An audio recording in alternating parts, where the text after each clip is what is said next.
Eu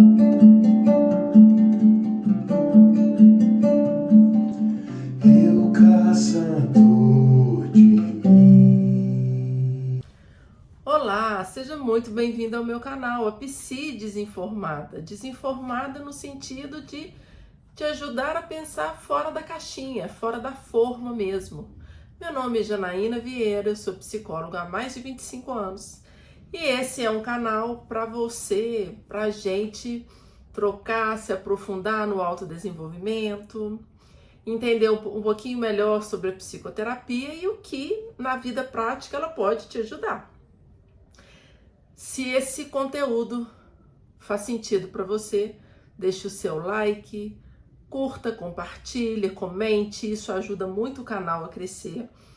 Vamos formar a nossa comunidade de pessoas que se aceitam, se amam e cuidam de si como são. Seja muito bem-vindo então. Hoje eu quero comentar um pouquinho sobre o caso do Bruno Soalheiro. Eu já vou explicar quem é Bruno Soalheiro. Talvez você possa pensar ao longo do curso, ao longo do vídeo, que esse vídeo não é para você, porque vai ser um vídeo mais endereçado aos profissionais da área da psicologia. Não se engane. O assunto que a gente vai tratar aqui é de máxima importância para todos nós. Para que a gente possa compreender na vida da gente o que faz sentido para a gente viver ou não. Vamos lá. Bruno Soalheiro era um psicólogo muito atuante na área da psicologia, estava aí participando da chapa da eleição do CFP nesse ano de 2025 e o Bruno cometeu suicídio na quinta-feira passada. Claro que a comunidade toda de psicólogos ficou como assim? E aí nós vamos aproveitar um pouquinho esse caso para a gente levantar algumas questões sobre esse tabu que é o suicídio. E sim, precisamos falar disso.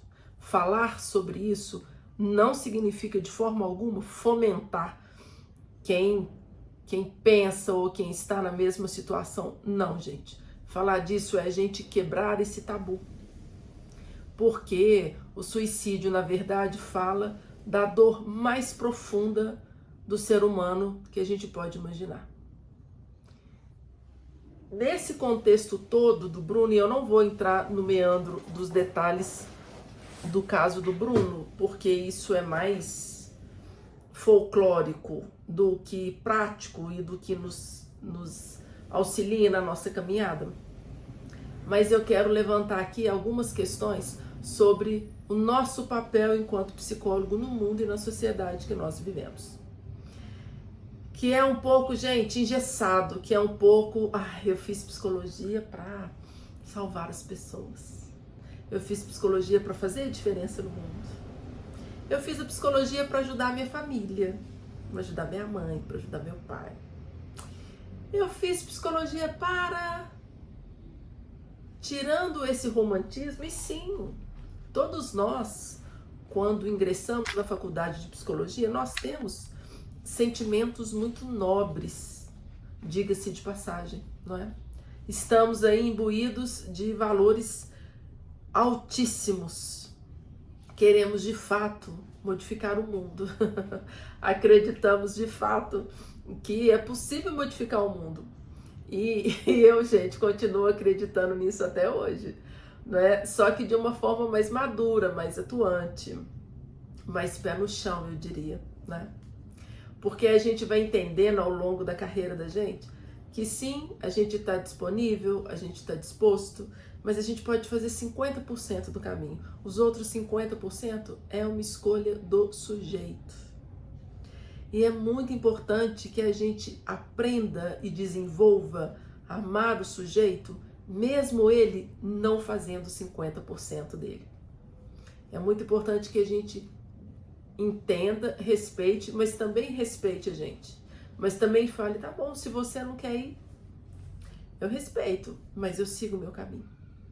A psicologia, ela é muito mais dia a dia e realista do que gostaríamos que ela fosse.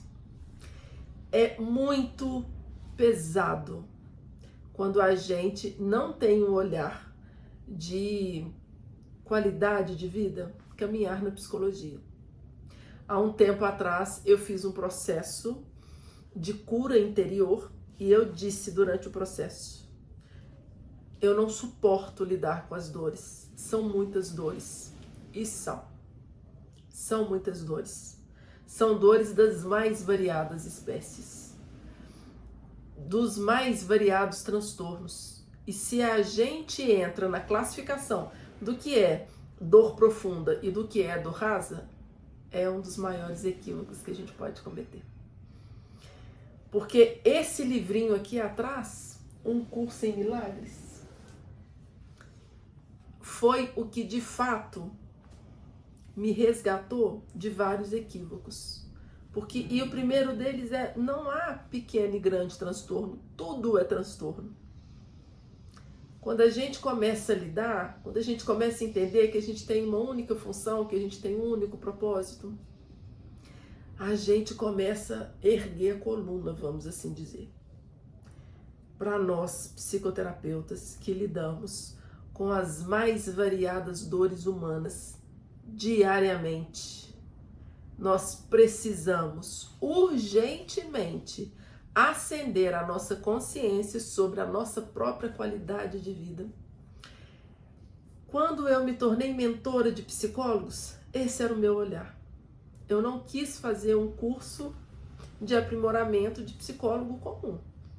Porque quando eu olhei isso em mim, quando eu percebi que, nossa, eu tenho dificuldade de lidar com a dor do outro, porque eu não lido com as minhas dores, porque eu me conto uma história de não, agora eu não posso fazer isso, agora eu preciso atender. Não, meu Deus, mas como que eu vou desmarcar com a Luciana? Como que eu vou desmarcar com a Fernanda? Como que eu vou desmarcar com o Rogério? Eles precisam de mim. E eu colocava minha dor de lado e ia atender a dor do outro. E isso é lindo, isso é poético, mas isso é muito pouco prático na resolução e no levar a cura para o outro. Porque eu só levo o outro aonde eu já cheguei. Essa é a minha frase de base da primeira aula da mentoria. Eu só levo o outro até onde eu já cheguei. Se eu não acendo essa consciência, eu vou ficar muito vulnerável. Muito vulnerável. Então, que a gente possa pegar o exemplo do Bruno e o exemplo de tantos outros. A minha turma de formação, nós éramos 57 pessoas. Já perdemos 5, não é? E uma dessas pessoas, um desses colegas também foi autoextermínio. A outra, eu tenho as minhas dúvidas, assim, não ficou provado que foi autoextermínio, mas foi um desenlace, no mínimo, controverso, não é?